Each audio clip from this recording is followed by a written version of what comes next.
नमस्कार दोस्तों, मैं एपी पांडे की पाठशाला में आप सभी मित्रों का स्वागत है। कैसे हैं आप सब? आशा करता हूं कि स्वस्थ होंगे, मस्त होंगे। दोस्तों आज पाठशाला में हम बता रहे हैं कपालभाति के विषय में। कपालभाति हमें कैसे करना चाहिए, कपालभाति से हमें क्या फ़ायदे हैं और कपालभाति में हमें कौन सी त्रुटियां नहीं करना चाहिए। दोस्तों कपालभाति एक ब्रीदिंग एक्सरसाइज को लोग खजाना कहा जाता है।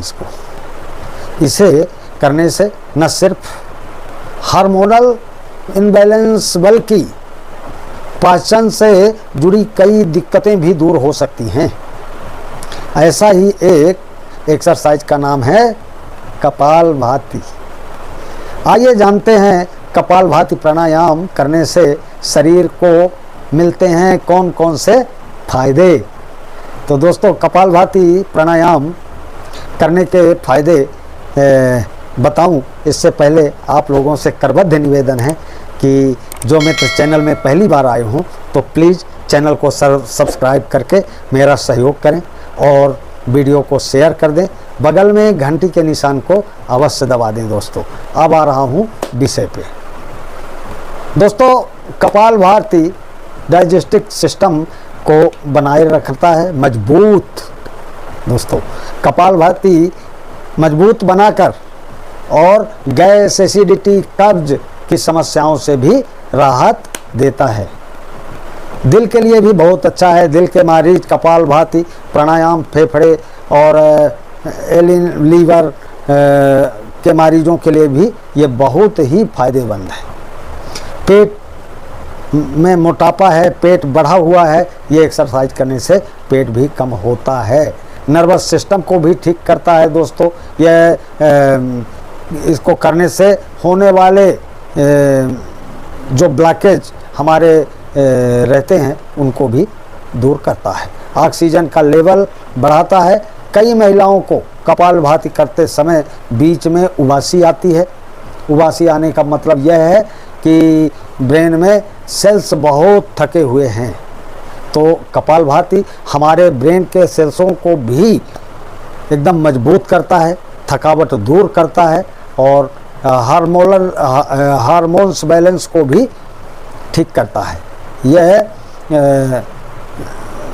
हार्मोनल सिस्टम के लिए भी बहुत अच्छा होता है। इसके नियमित अभ्यास करने से ब्लड की सप्लाई को बढ़िया फ्लो करके भेजता है और ओवरसीज भी बढ़ती है। तो दोस्तों ये कपालभाति हमारे लिए एक वरदान है। कपालभाति हमको करना चाहिए, हम सब को।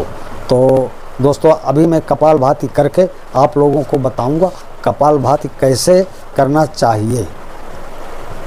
लेकिन ये बता दूं, ये ग्लोइंग एक बहुत महत्वपूर्ण बात बता रहा हूं दोस्तों, ये हमारे चेहरे को ग्लो भी करता है।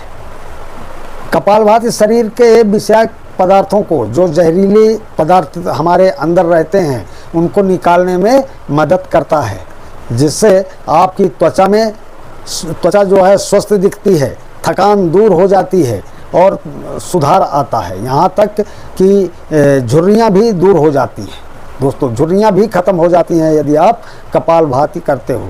अब इसको करने के लिए दोस्तों हमें रीढ़ की हड्डी को सीधा रखते हुए आराम से बैठ जाएं और जहाँ पर शांत माहौल हो वहाँ पर बैठें और सांस को छोड़ते हुए अपने पेट को अंदर की तरफ ऐसे खींचते हुए फिर छोड़ते हुए, ऐसा सांस को छोड़ते हुए पेट को अंदर की ओर खींचें और फिर पेट को इस प्रकार से बाहर खींचें कि रीढ़ की हड्डी नहीं हिलने पाए।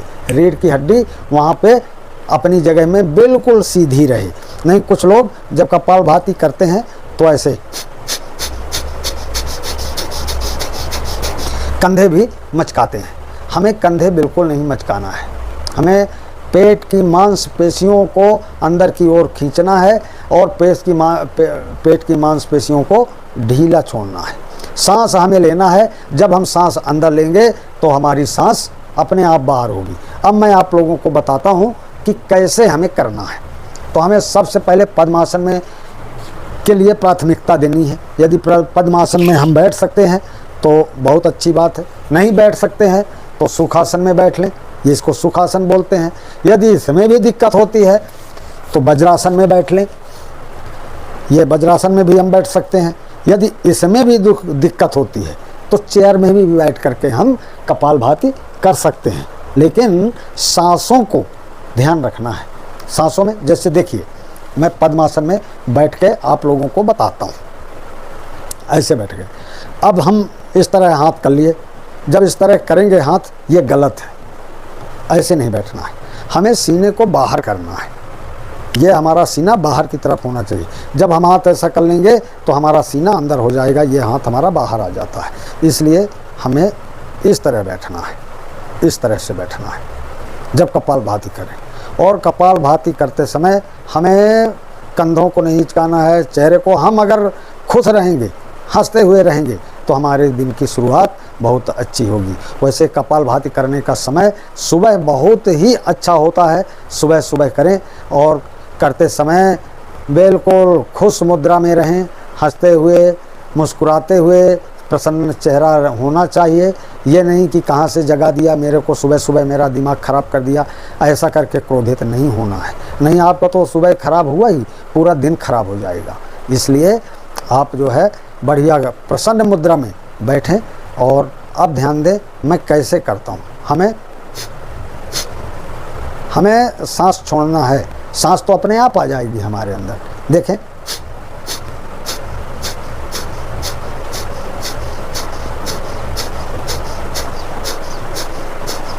इस तरह से हमको करना है। और इसको 20-20 बार एक बार में 20 बार करें। जैसे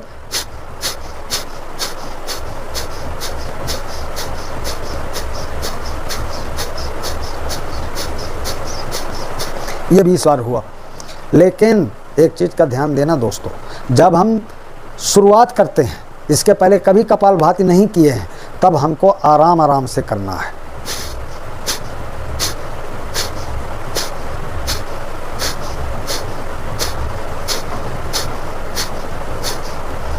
जब कुछ दिन हो जाए, 1-आध महीने, उसके बाद इस तरह से करना है। और जब और हो जाए 2-3 महीने, तब फिर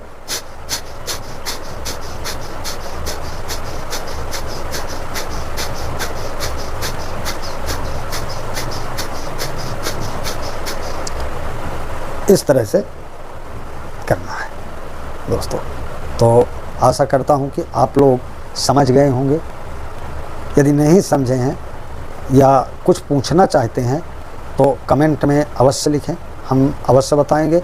या कोई योग के विषय में जानकारी चाहते हैं, हम उसी योगा के विषय में बताएंगे आपको। कपालभाति के विषय में बताया, लेकिन एक चीज़ भूल गया था मैं। कपालभाति शुरू में जब आप करें तो 50 से ज़्यादा नहीं करें, उसके बाद क्रमशः आप बढ़ाते जाएं। तो जय हिंद, जय भारत, जय श्री राम, हर हर महादेव।